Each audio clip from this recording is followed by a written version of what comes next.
Digital Kamal YouTube চেনেললৈ আপোনাক সকলোকে স্বাগতম জনালোঁ। মই কমল আৰু আপোনালোকে চাই আছে ডিজিটেল কমল। চ' বন্ধুসকল, এই ভিডিঅ'টোৰ পৰা আপোনালোকে গম পাব যে আপোনালোকে অসম পুলিচৰ যদিহে এপ্লাই কৰা নাই, তেনেহ'লে আপোনালোকে এপ্লাই কৰিব পাৰিব। কেতিয়াৰ পৰা কৰিব লাগিব, কেনেকৈ কৰিব লাগিব, আপোনালোকে ভিডিঅ'টোৰ পৰা গম পাই যাব।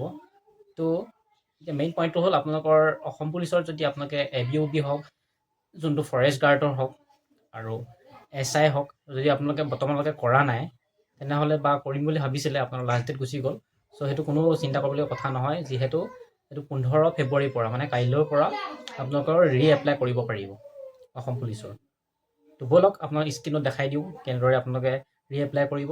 তো ব'লক ভিডিঅ'টো আৰম্ভ কৰোঁ। চ' পোনপ্ৰথমতে আপোনালোকে ক্ৰ'ম ব্ৰাউজাৰত যাব, গৈ পেলাই আপোনালোকে asamcare.com চাৰ্চ কৰিব। চাৰ্চ কৰাৰ পিছত আপোনালোকে তললৈ স্ক্ৰল ডাউন কৰিব।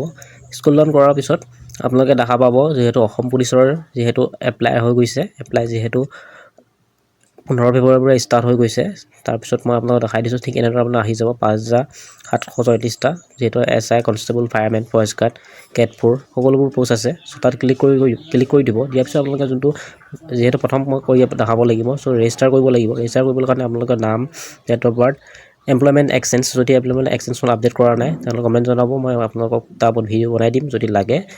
তো আপোনালোকে এমপ্লয়মেণ্ট এক্সচেঞ্জখন নতুন দিব লাগিব, নহ'লে আপোনাৰ কেঞ্চেল হৈ যাব পাৰে।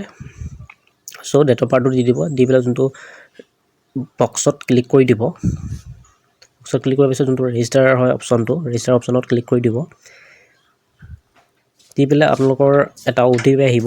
OTPটো দিয়াৰ পিছত আপোনালোকৰ ঠিক এনেদৰে খোল খাই যাব। খোল খাই যোৱাৰ পিছত আপোনালোকে যদি NCC আছে য়েছ কৰিব, যদি নাই ন' কৰি দিব।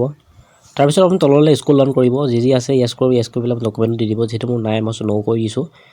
কৰি দিয়াৰ পিছত আপোনালোকে তলত যোনটো আপোনালোকৰ ডিষ্ট্ৰিক্ট হয়, ডিষ্ট্ৰিক্টটো চিলেক্ট কৰিব। চিলেক্ট কৰি পেলাই আপোনালোকে যোনটো পাৰ্মানেণ্ট এড্ৰেছ, যদি আপুনি য'ত আছে বৰ্তমান সেই এড্ৰেছটো দিব, মানে যোনটো পাৰ্মানেণ্ট আগতে আছিলে তাত দি পেলাই আপোনালোকে মানে চেমটো এছ কৰি দিব যদি আপোনালোকৰ একে হয়।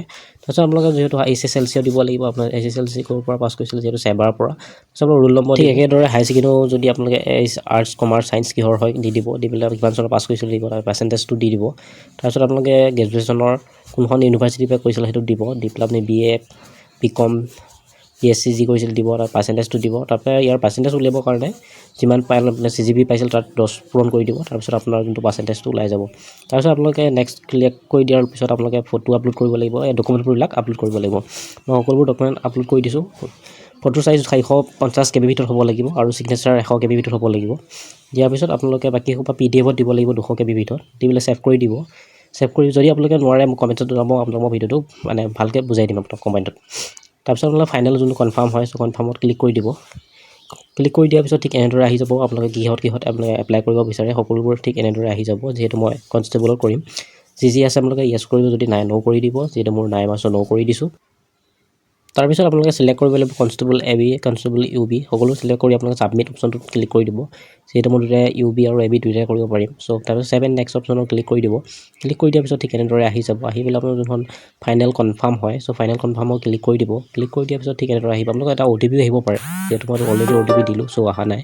তাৰপিছত আপোনালোকে দেখা পাব যোনখন ডাউনলোড একনলেজমেণ্ট, ঠিক এনেদৰে আপোনালোকে ডাউনলোড একনলেজমেণ্ট ক্লিক কৰি আপোনালোকে যোনখন অসম পুলিচৰ এপ্লাই সকলো কৰিব পাৰে। ত' ভিডিঅ' কেনেকুৱা লাগিলে কমেণ্ট ছেকশ্যনত জনাব। ধন্যবাদ। জয় অসম।